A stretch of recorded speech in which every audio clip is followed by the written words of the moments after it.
Hello and welcome to the Dailies. Global outlets are highlighting China's large-scale live-fire military drills around Taiwan, underscoring rising regional tensions and provocation concerns. Coverage also continued on Trump-Zelensky peace talks in Florida, with progress noted but thorny issues still unresolved.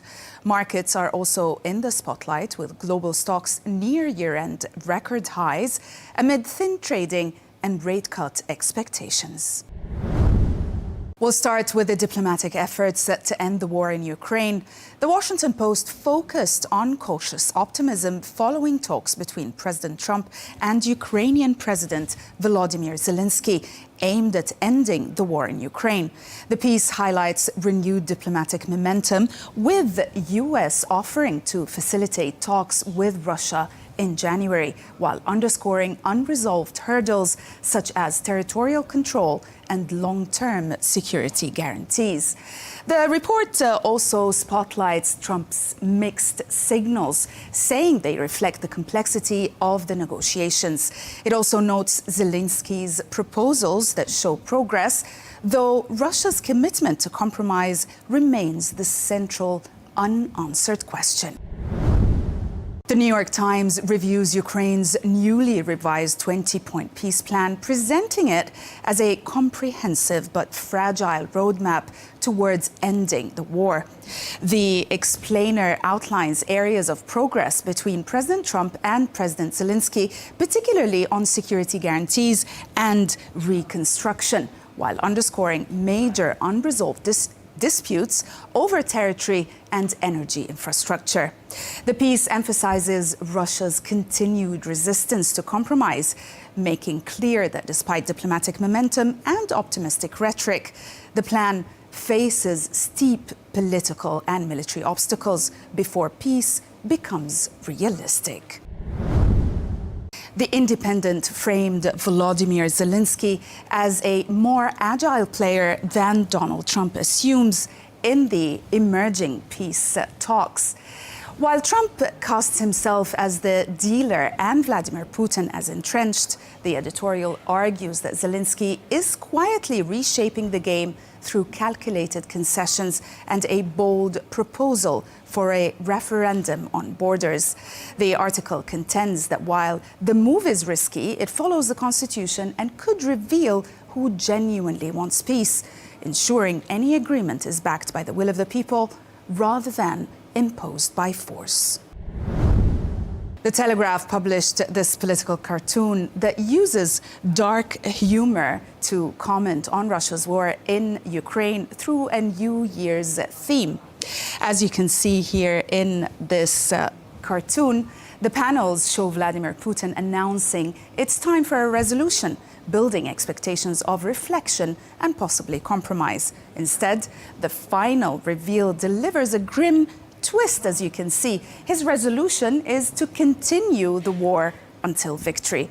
The visual progression from calm to rage underscores the contrast between global hopes for peace and the Kremlin's hardline stance. In the Middle East, as Israeli Prime Minister heads to Florida for high-level talks with President Trump, the Times of Israel argues that Netanyahu will urge the president to accept that only credible military threats can enforce diplomacy, whether it be in Gaza, Lebanon, or even Iran.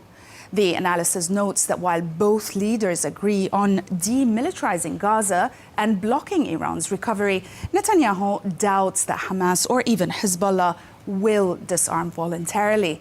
It portrays a widening gap between Trump's preference for momentum-driven deals and Israel's belief that renewed force may be required to secure lasting peace. Israel Hayom, on the other hand, portrays the Netanyahu-Trump summit as shaped by one central question: how to confront Iran, seen by Israel as the engine behind Hamas, Hezbollah, and militias in Syria. The explainer says Trump's team is supportive, but also split. Steve Witkoff and Jared Kushner push for fast diplomatic progress and caution against war with Iran, while Marco Rubio and Pete Hegseth back a tougher line, including ultimatums and demanding Hamas disarmament before deeper Gaza withdrawals. The piece highlights that US officials also see openings for Lebanon talks and Syria security arrangements and wider regional shifts. The Jerusalem Post had a different view. It contends that the summit in Florida is driven as much by electoral pressure as by strategy. The analysis contends that President Trump wants a visible Gaza breakthrough to showcase deal-making ahead of US midterms, while also avoiding deeper military entanglement or an Iran escalation that could hurt voters at home. It also argues that Prime Minister Netanyahu, who is facing elections and also domestic scandals, is seeking proof that only he can manage Washington, even as he resists moving forward on Gaza without Hamas disarmament and stronger deterrence against Iran. In the US, media coverage was filled with year-end roundups, revisiting the major stories and turning points of the past year. At the same time, outlets are publishing forward-looking analyses on what to expect in 2026, from politics and the economy to global conflicts. The Wall Street Journal describes a corporate mood defined by caution as companies map out 2026 with little appetite for hiring. The piece highlights surveys and executive comments which reveal that many employers plan to freeze headcount or cut staff, betting that technology, especially artificial intelligence, can replace additional workers. It explains that firms like IBM and Wells Fargo cite low turnover and efficiency gains, while economists warn that near-zero job growth is breeding worker anxiety. The piece portrays a labor market stuck in limbo, waiting for clarity on the economy and the AI's true impact. The New York Times offers a sweeping ground-level look at how President Trump's immigration crackdown is already shaping American life. The piece shows how fewer newcomers are creating labor shortages, quieter neighborhoods, and economic strain far from the border. It tracks scenes from hospitals, construction sites, farms, and small-town main streets, arguing that reduced immigration affects not only workers, but communities as well. It also affects innovation and America's global appeal.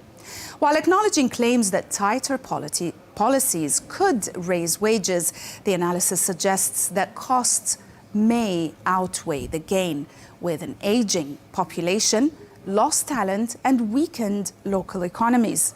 The piece ultimately frames the moment as an early glimpse of a more insular, less dynamic America.